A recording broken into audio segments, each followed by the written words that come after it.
webinar to focus on Gift City Gujarat as part of a series we're running of webinars to look at financial centres of the world. The presenters today for us are Dipesh Shah, who's head of the Services Centre Department at Gift City, and Michael Mainelli, the Executive Chairman of the ZN Group. Very much looking forward to hearing more about the developments in Gift City. And our agenda this morning is really to focus very much on Gift City itself, both in general, but also as a financial hub for India, with some thoughts from Michael Mainelli from an external perspective on Gift's strengths and key themes. There will be an opportunity for questions at the end of the session.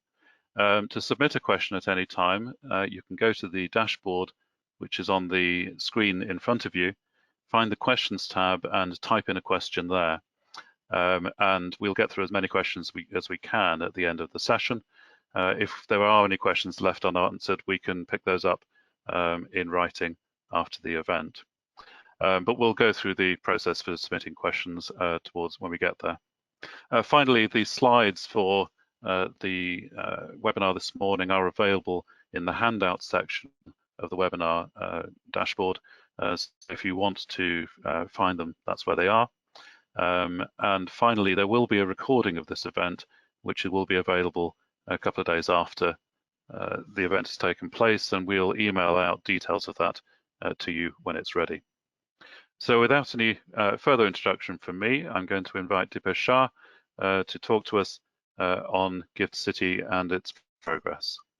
Thank you, Mike. At the outset, let me, at the time of this COVID and the coronavirus thing all around, let me ask all of you, all the participants of the webinar, I am sure that all of you are safe and healthy.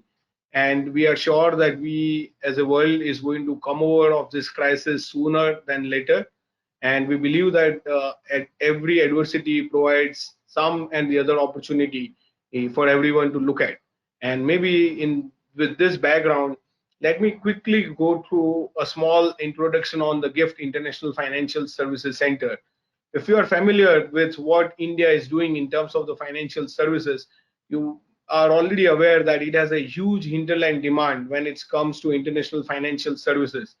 Close to $50 billion of international financial services been availed on a yearly basis, which is likely to go to $120 billion by 2025. With this background, the government of India has always been towing an idea about how do I effectively utilize the platform in India to enable the international financial services in a much better way to the end users. In this, an attempt was brought in by the Honorable Prime Minister in his vision to develop Gift City. The name itself suggests that it is a gift to not only to India but to the world in terms of setting up an international financial services center. GIFT stands for Gujarat International Finance Tec-City. It has India's first domestic and international financial services hub, which is providing a platform for both inbound and outbound investment. So let me give you a quick background on what does the state of Gujarat offer. The state contributes roughly 8% to India's GDP and is one of the largest exporter from India. So 20% of the India's exports are to the state of Gujarat. And with this background, the financial services has always been the strength of the state, with close to 30% contribution to the capital market. It was thought that GIFT Gujarat could be the right location to house the India's first international financial services center. In 2015, Government of India announced setting up International Financial Services Center regulations, and GIFT was the first to get notified under that regime. We are guided by three verticals: banking, insurance, and capital market, for which I'm going to give you more details as to where we stand in terms of the business. May I request Mike to go to the next slide?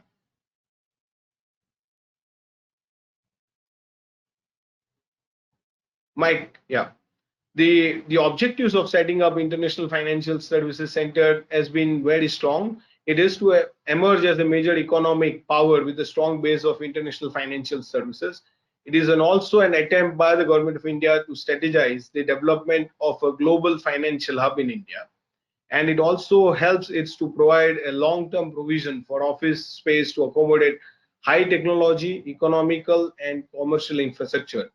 This is a prime objective behind the setting up of the International Financial Services Center, and very rightly brought in terms of the vision by the Honorable Prime Minister of India, who has been the force and vision behind setting up the International Financial Services Center in India. During the inauguration of the International Exchange in Gift City, the Honorable Prime Minister provided the following vision to us. He said, in 10 years from now, Gift City should become the price setter for at least few of the largest traded instruments in the world, whether in commodities, currencies, equities, interest rates, or any other financial instruments. And this is a vision on which we all are working very hard to enable the international financial services platform in a much, much bigger way from India. Next, please. Gift City provides two very important platforms for businesses to develop. One is the domestic financial services zone, and the other is the international and the multi-services financial services zone. The domestic zone is similar to any other local business zone in India, but it provides an ecosystem with a very high quality infrastructure for financial and IT services. So it's in a way provides you a platform easy to get enabled, operational, and at a very competitive cost to run your businesses for your domestic operations. At the same time, the gift also provides a wonderful opportunity for doing international financial and IT services. So we have two notified areas, one on the financial services side, which we are going to talk much in detail today, and on the IT enabled services exports, which is also one of the important enabler from the Gift City perspective. The journey so far provides a good opportunity for us to update you, all of you. We started, as I told you, in 2015 with the Minister of Finance notifying India's first international financial services center. In 2015, we got very important enabling regulations from the central bank, from the Security and Exchange Board of India, and the insurance regulator. What it meant was that a zone in India has been carved out from the rest of the country and is notified as a offshore territory within India. It has two important enablers. You can do business in any currency, which means any foreign currency, not in the local currency. And it also enables every institution setting up in that zone to be notified as an offshore entity rather than an onshore domestic entity. This two important enabler brought in by the regulation had actually kickstarted the International Financial Services Center in Gift City. And there were a series of reforms being taken up in order to enable. As many of you might be aware that India being such a large country, the rules and regulations are not that easy to carve out. It required a lot of efforts, a lot of understanding on the multiple issues involved. And that's when in 2016, the Revenue Department, the Minister of Finance, when they brought out the tax reforms, I think the first important enabler, as we say, was brought in. In this important enabler, the tax has been made competitive to other financial services center. And that we thought was a very, very important step forward to set up and bring businesses into the international zone. And then there were a series of steps being taken up. There were international exchanges who took the first mover risk and opportunity into Gift City. There were a lot of uncertainties at the time when the institutions started coming in to see as to what the regulatory regime would offer to them, how they are going to enable businesses, and who are going to be the participants. But we are glad that the international exchanges in GIFT, particularly India INX, the Bombay Stock Exchange wholly owned subsidiary, and the National Stock Exchange wholly owned subsidiary NSE IFFC, took the initial risk to come in. And with them, they brought in another 100 broking firms, which was also now a part of the ecosystem. It was also important for us to enable the banking and insurance verticals. So we got the 13 banks now which are operating in Gift City, and we have exchanges connected with other international markets through Gift City. So in a way, this journey has been, every year we've been seeing a lot of improvement in terms of the business and growth. Our daily volume has now been more than $4.5 billion, and We are also now connected with the other financial centers. In the last union budget, we got an announcement to set up an international bullion exchange in GIFT City, which is we consider an important path-breaking initiative of the government of India as to how we are going to enable the spot trading of gold and other precious metal through IFFC at GIFT. And as just one day back, we have been lucky to get the International Financial Services Center Authority notified, which is now a unified regulatory authority been getting operational in GIFT City. This is going to be a very important enabler for the financial services players who are operating from GIFT City. In terms of International Financial Services Center, the following businesses have been enabled in GIFT City. We have offshore banking, which is in a way providing a dollar-denominated transactions for both Indian corporates and overseas corporates through GIFT City. As earlier, as I told you, these activities were not happening in India before. So in a way, this was the first time that the country started getting this financial services back to India through GIFT. We also now capital market entities like exchanges, broking firms operating from the International Financial Services Center. We have offshore insurance firms doing their general and reinsurance activities, large insurance intermediaries operating from GIFT. We have offshore asset management companies coming in with AIF fund regime being brought in. We also have the ancillary services in form of legal, accounting services, risk management, fund administration also happening from GIFT. This slide gives you an idea of our current status as to what all business we have done and where we stand. In terms of the stock exchange business, as I was referring to earlier, we have now 2 international exchanges operating 22 hours a day, and there are close to 150 derivative products listed with them. There are very important enabling key product coming in, USD INR trading, which is slated to start very soon from this exchanges. And so in a way, the exchanges business has been one of the driver for the International Financial Center at GIFT. We have banks, 13 banks, 12 Indian banks, 1 foreign bank operating from GIFT. We have 4 foreign banks which have applied for license to operate from GIFT, and is going to further enable the ecosystem in a much bigger way. We have close to $26 billion of transactions already done from the zone till date by these banking units. We have 100 plus broking entities operating from the zone, and 19 insurance players doing the reinsurance activities from GIFT with close to some insure of $30 billion. IT enabled services. So we have one large American bank operating their global delivery center.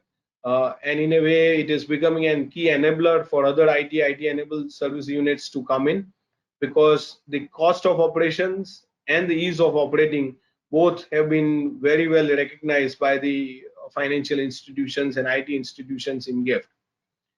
In terms of some other key enablers that we have tied up with Singapore International Arbitration Center for the dispute resolution mechanism, which means that the institutions in GIFT can use the Singapore arbitration mechanism in their contracts, easier for them. Most neutral and trusted dispute resolution today adopted by many financial institutions. We also have a company law which was amended for our International Financial Center, and which now gives you a very relaxed provisions in terms of operations. We are also connected through Bloomberg partnership. That terminal, the exchange data has been made available through the Bloomberg now world over, and we are also got the approval for the foreign portfolio investors to operate through GIFT in an automatic way through the SEBI circulars. Some of the important statistics that we would like to bring to your notice is that, as I told you, on an average daily trading of around $4 billion, we have a very large listing happening on the international exchanges with close to $51 billion of masala bond and foreign currency bond listed, which is gaining more traction with some of the recent budget announcement, the union government announcement giving certain tax incentives. We see a lot of Indian companies utilizing the GIFT platform for the bond listing, for the masala bond, and for various debt raising programs that they are passing through. We are also, in terms of export of services, the financial center has been growing rapidly. We started very small, Today, we are close to $650 million of export of services fees happening from GIFT, which is remarkable, where we were virtually zero 5 years back from the fees income, which the India was not receiving for financial services. And the exchange which are operating in GIFT have also tied up with some of the important markets. So in a way, GIFT provides a great platform for the global financial centers to connect India. Till before GIFT, the connecting India was one of the major challenges that the financial institutions and players globally were facing. So the CME, ICE Group, COMEX, NYMEX, LME, all these markets are connected through the GIFT international exchanges, which is providing a key support for foreign institutions and participants to participate in India. The financial center also provides a great competitive tax regime. We are competitive in a way that it is benchmarked with other financial centers. We benchmark Singapore, we have seen Hong Kong, we have seen the other regimes across the other financial centers, and Government of India now provides 100% tax incentive for 10 years out of 15 years that the institution chooses to operate. We have only now a minimum alternate tax of 9% versus 18.5% in India.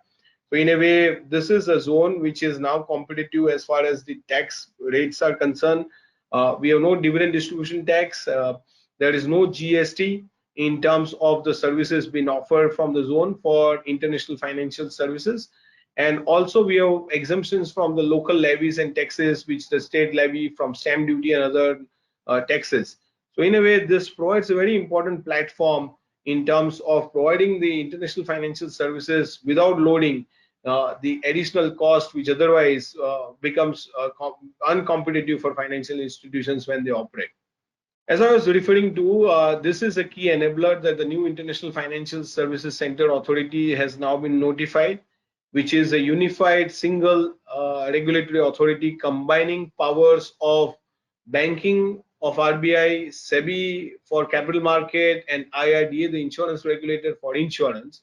In a way, this is now a single authority which is going to approve, regulate international financial services. So it borrows the powers from the existing regulators for international financial services.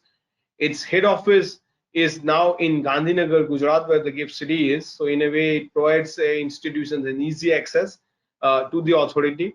It has a focus. It would have a focus and dedicated approach because it's able to benchmark the rules and regulations with other financial centers, which was one of the key demand of the various financial institutions in GIFT. And it also provides a great ease of doing business for the participants. As we all are aware that the opportunities which are going to come up post-COVID and the challenges which are right now that we are facing as financial services in the COVID situation, I think the IFFC platform provides a great enabling opportunity for not only for India to utilize this platform, but also the global financial players to utilize this platform for international financial services. So in terms of business opportunities, and I have just one more slide after this. So this is a slide on what opportunities it gives to various participants.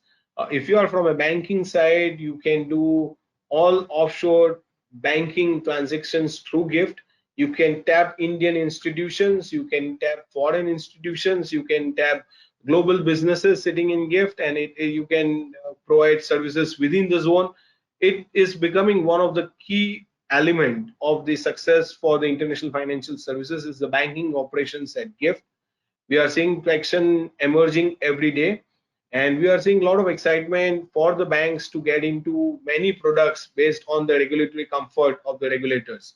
So one of the key asks has been the retail participation, which we are working with the regulators to enable the entire retail ecosystem.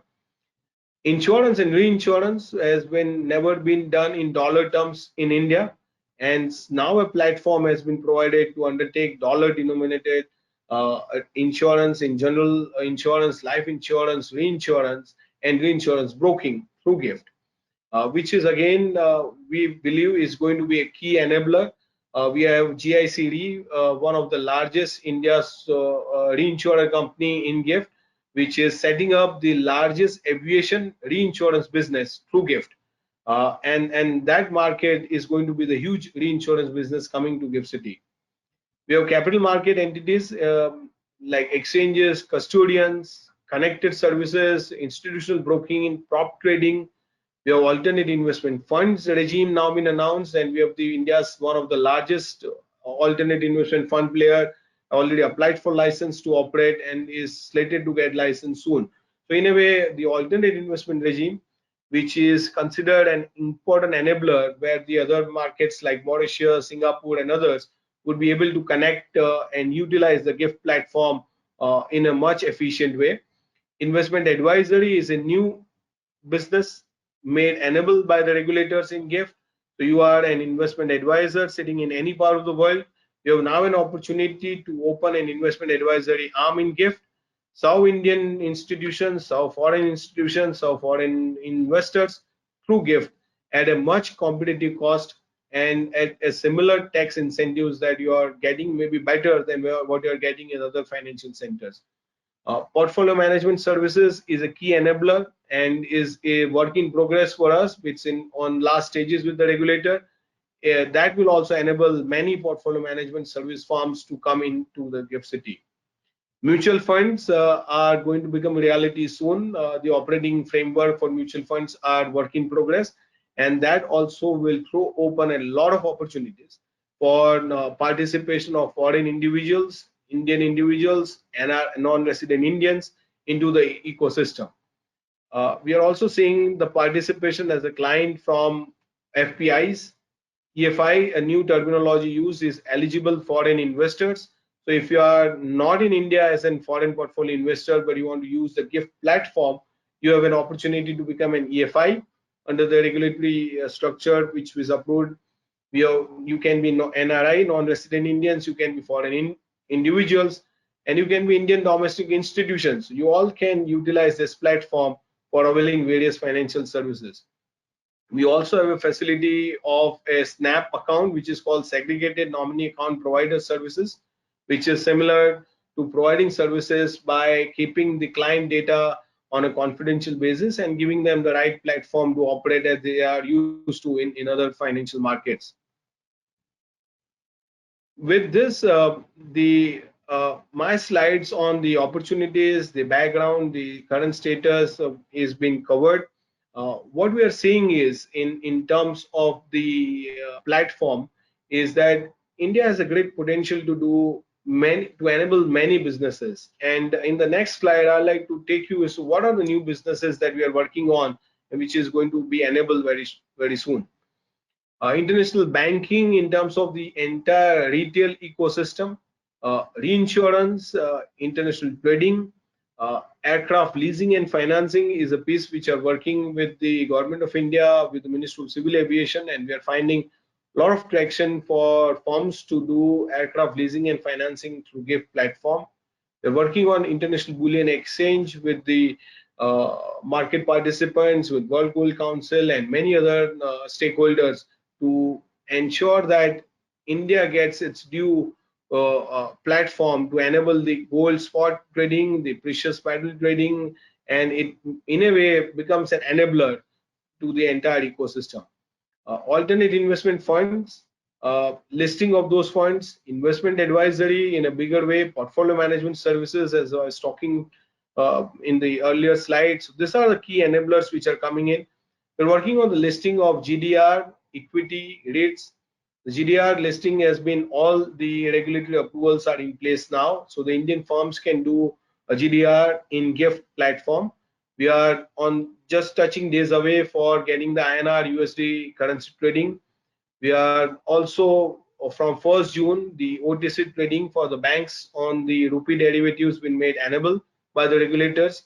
So any financial institutions, banks, particularly whether Indian or foreign, if they are having a branch in GIFT, they are enabled to do OTC trading for rupee derivatives. We are working on a global in-house center in a big way to enable various international financial services to come inside GIFT City. And we are working on making GIFT as a global reinsurance hub for enabling it to be one of the key market of developing a global reinsurer dollar business through GIFT City. With all these key enablers, we are now close to 10,000 people working in GIFT City. We are close to 225 registered entities in GIFT City, and we are forcing attraction of touching the financial services firms to close to around 500 firms in coming years. We are also slated to reach to around 30,000 jobs in terms of operations in next 2 to 3 years, and large number of financial institutions are finding the legal cost, the operating cost, the compliance cost, the tax incentives as a very key enabler for them to operate from the financial services zone. So to all the webinar participants, I would request all of you to have a closer look at the opportunities. We would be happy to work with all of you in terms of the new business opportunities that you are foreseeing. And we would also be happy to take your views and suggestions as to how new businesses can be enabled. That is one of the strengths of GIFT, that it is able to hear the voices of the stakeholders. It is able to put forward the voices to the regulators, to the ministry, to the government of India, and help enable them to work on their focus on their business and expand from GIFT Financial Services Center. With this, I would request Michael to take up the next slide from here. Well, thank you, Dipesh. That was excellent. Very, very well timed, in fact, absolutely on schedule, and exciting. And I think that's the word I would use about GIFT, is exciting. I've got 3 slides, and I therefore would like to make 3 overall points. My first point is going to be about looking at GIFT as almost a model example of development. My second will be talking about human capital, and my third will be talking about the offshore financial center aspects of GIFT, but in particular, its connectivity. So this slide here shows where GIFT has come from, and I would just re-emphasize the whole point that it only began in 2015. Policymakers around the world like economic development focused on a financial center because, to a large degree, with infrastructure installed, it's a question really of a good business environment and good regulation. And GIFT, I think, has exemplified this. Immediate support from the highest levels, as Dipesh showed you, the Prime Minister himself, Modi, really backing this, and then in addition, hitting the ground running. So GIFT has done a tremendous positioning feature. They hit the GFCI in September 2018, and that itself is rather remarkable to actually get into the GFCI from a standing start in under 3 years. The ranking is extremely high for a business environment, and it's rated highly by those who are in banking, which is also a very good place to begin with and to come out from. One of the issues, of course, is that it's an extremely competitive arena out there. In the last 2 decades, it has been interesting to see the rise in the number of cities who compete on the efficacy and the development and the jobs in their financial centers. So when we began even studying this sector some 25 years ago, one would talk about 4 or 5 major global centers. When we began the index back in 2015, we had about 50, and now we're running at well over 100 cities competing. So it's tough out there. And GIFT has consistently improved its rating. In a ranking terms, it's harder, and I expect GIFT, if it continues to improve its ratings, to stabilize in the rankings and continue to rise in those as well. Next slide, Mike. I mentioned that so far as I was concerned, one of the biggest things in this area outside of basic infrastructure being there, I mean, there's no point in running a financial center if you can't get an email. Next thing up is obviously to make sure that there's a good business environment, but all of this is useless without good people. And you see in front of you here the strengths that GIFT has in the business environment and all those changes that have occurred in the last half decade. The infrastructure, particularly in an Indian sense, is extremely good, and a good reputation and confidence in a relative amount of stability. So the financial sector development issues are not as serious as they are elsewhere. And of course, GIFT comes with, I think, a lot of benefits as well. I've long postulated that large countries with federal structures tend to do quite well in our indices because there's a good bit of competition and specialization within the country. So I would ask you to think of particularly America or Canada as centers where we've got Toronto, Montreal, Vancouver. We've also got New York, Chicago, San Francisco, all competing in financial services. And Gujarat is coming, I think, on a doubly strong base. One, and it's often difficult for those of us in the West to remember, is the scale. I mean, Gujarat is the same size population-wise as the United Kingdom and well poised to grow. But secondly, it's doing so off the back of India, which itself is clearly a powerhouse, always emerging, I know, but it has been showing great signs over a long period and is probably the next China. So we can see Gujarat increasing as so long as this business environment stability is there. And as Dipesh has showed you, there's tremendous commitment. Which leads me, I think, to my final slide. And this is where I would like to consider where GIFT is going in the future. And what I think is particularly good in the strategy that has been pursued by Gujarat is a recognition of the importance of being effectively a trading nexus. This is kind of deep in the blood of Gujarat, which has long been a trading community and a trading hub. But the links between Mauritius, which has been an OFC for many, many decades now, Abu Dhabi, Dubai, that entire Middle East nexus is fascinating. And I'm anticipating as we look at our connectivity charts, it turns out, of course, that the three strongest connections that GIFT has are with Mauritius, Abu Dhabi, and Dubai.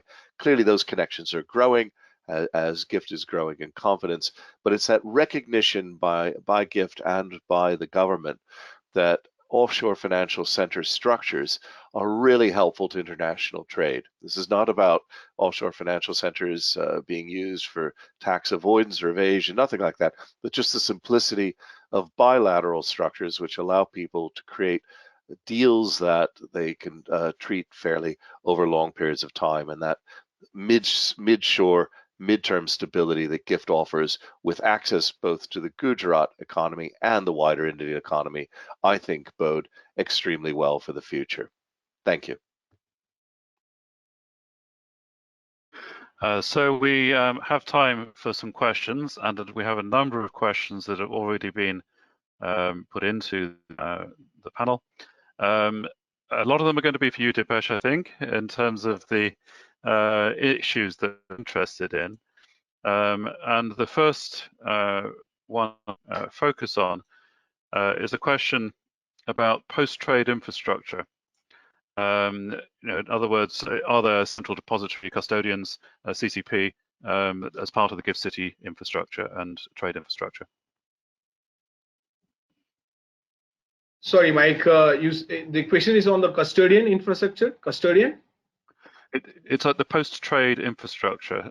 So, for example, central depositories or custodian services, and where that sits in GIFT City.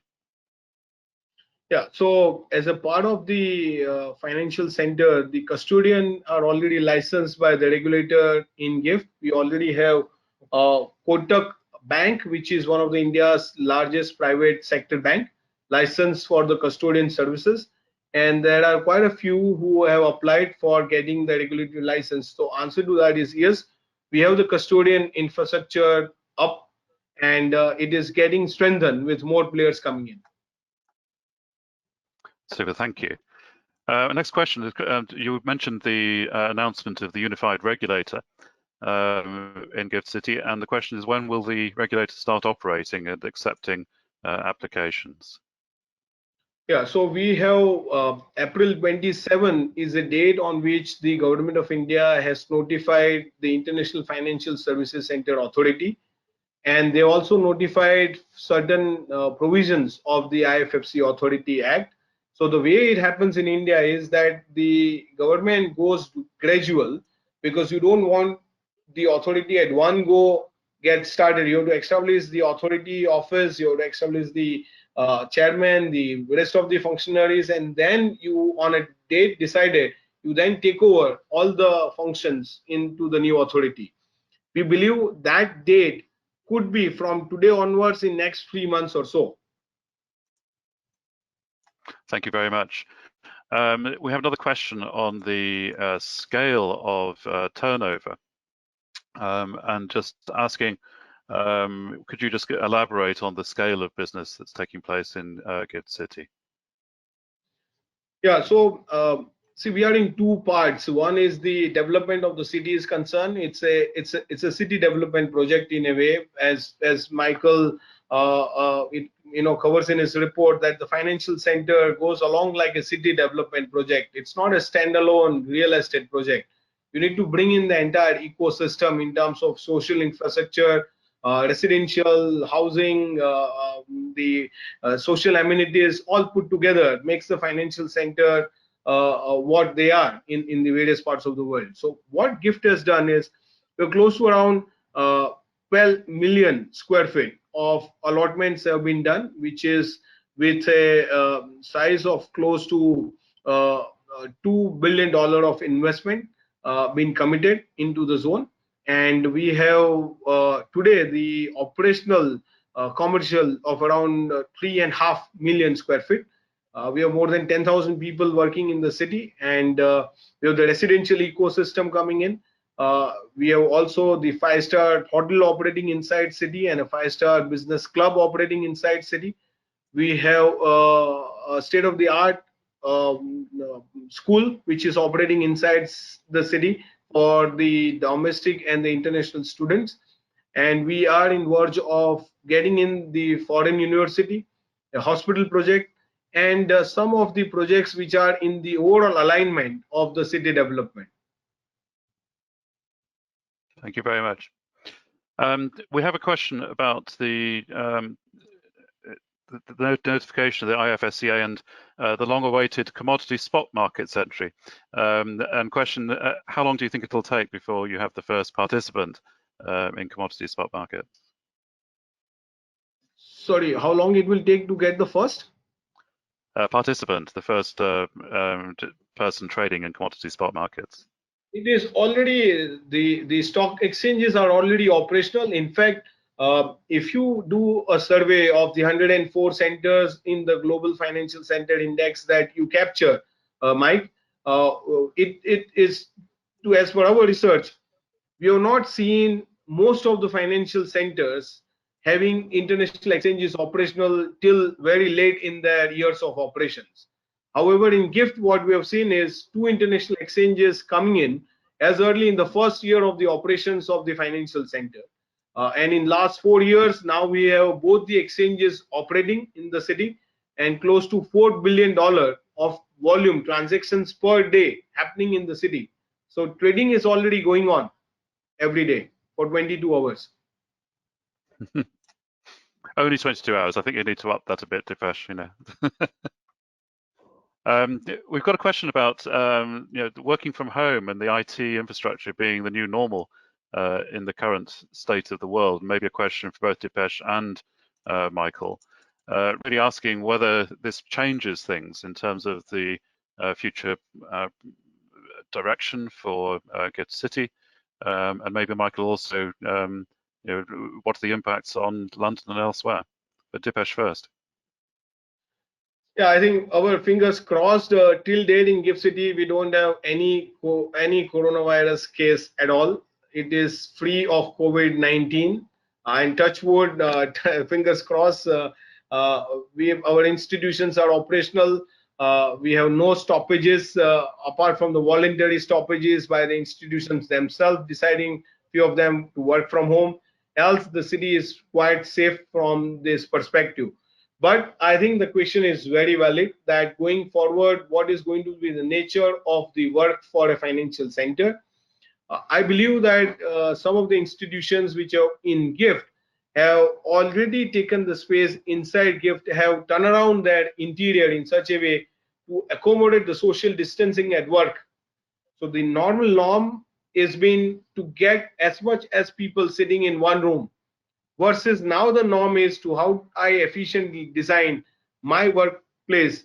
In a way, it enables the social distancing while working within the office premises.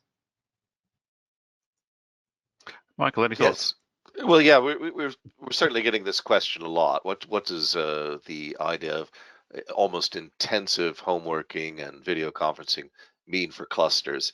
This has been a debate, though, for 30 years. I recall when we were talking about sitting on mountaintops in Zug or beaches in Bali and trading, etc. So it's never really been the trading or the IT. It's been very much the idea that still within financial services, people need to physically meet other people. That will certainly reduce after coronavirus to a degree. The question is it a radical one or a knockdown of 5 or 10%? If it is a radical one, I still believe, though, that the location matters. I mean, just think about some of the offshore financial centers. Well, we mentioned Mauritius, where people never go to Mauritius, and yet they're doing business through Mauritius constantly. And I think it'll be the same thing for GIFT and other centers. So the physical visiting and meetings will potentially diminish in importance, will potentially hit clusters a little bit. But the concept of clustering, which particularly in financial services is based on domicile and regulation, I think will be retained forever. Thank you very much. We are running short of time. We do have more questions. And for those people who haven't had their question answered, we will gather the questions and seek to answer them through email after the webinar. So please rest assured we'll try and get to as many of you as we can.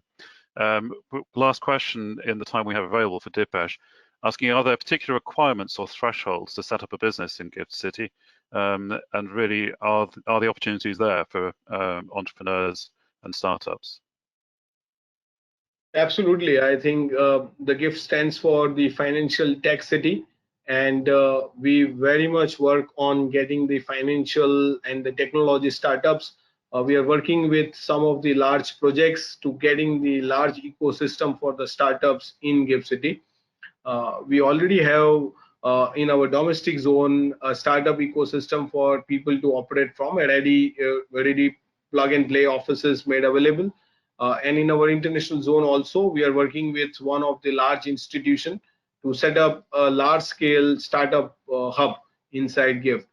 Apart from that, I think Gujarat, as Michael was saying, is a land of entrepreneurs, and we've seen people designing business based on the problems that they see around them. And we already got during this COVID problem, we received a couple of big proposals of making renewable energy services hub in GIFT, bringing in an ecosystem for the entire professional consultancies firm with small, an individual entrepreneurs and professionals coming in and setting up their operations in GIFT. So we are working on those projects, and for us, all pieces are important, whether you have a small scale, mid scale, large scale. It's a financial ecosystem where everybody gets their pie to work on. Thank you very much indeed. We have run out of time, I'm afraid. There are more questions, but as I've said, we will do our very best to pick those all up in email correspondence and come back to you. Just a brief mention of the Financial Services Club and our sponsors for this event. And if you're interested in the work of the ZN or the Financial Services Club, please do get in touch. We'd love to hear from you. So it just remains me to thank both Michael and Dipesh for your contributions today. To remind people that the survey on which the Global Financial Centres Index is based is open 24/7, 365 days a year at the link shown on the slide here. If you haven't taken the survey for the GFCI, please go in and do it, including, of course, rating GIFT City. Thank you very much for your attention today. We will be in touch after the event with a copy of the slides and a recording, and we hope to see you again at another event. Thank you very much. Thank you, Mike. Thank you, Dipesh. Thank you, Michael.